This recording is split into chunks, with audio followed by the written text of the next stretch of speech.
Labas! Noriu tau šiandien parodyti iš Bylenka Echo modelį. Šitas modelis, mano galva, puikiai tinka tiem, kas turi pėdos problemą su kauliukais. Vienoj pusėje ar kitoj pusėje, jeigu turite pėdos problemų su kauliuku, šitas modelis jums gali tikti. Šitas modelis yra truputį aukštesnis negu kiti batai, tai reiškia vėlgi iš viršaus turėsit irgi daugiau vietos, tai jeigu, pavyzdžiui, yra pirštai truputį pasirietę į viršų, šitie batai tinka. Kas labai faina, kad viduje, kai ranką įkišu, čia nėra jokių siūlių šitoj vietoj. Tai vėlgi, turint problemą su kauliukais, labai gerai, nes čia nėra jokių viduje, jokių nejaučiama susiuvimo, tas yra labai svarbu.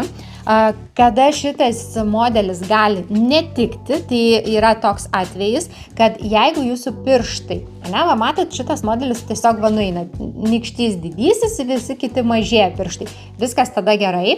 Dar jeigu antras pirštas toks pat dydžio kaip nykštys, viskas ok, bet jeigu trečias pirštas yra kaip nykštys arba antras pirštas yra ilgesnis už nykštį, tai šitas modelis gali netikti, nes jis turi tiesiog per didelį nuėjimo kampą ir jeigu įsivaizduokit, čia nykštys ir antras pirštas arba trečias yra kaip nykštys, tai jam nėra vietos, nes per didelis nukirtimo kampas.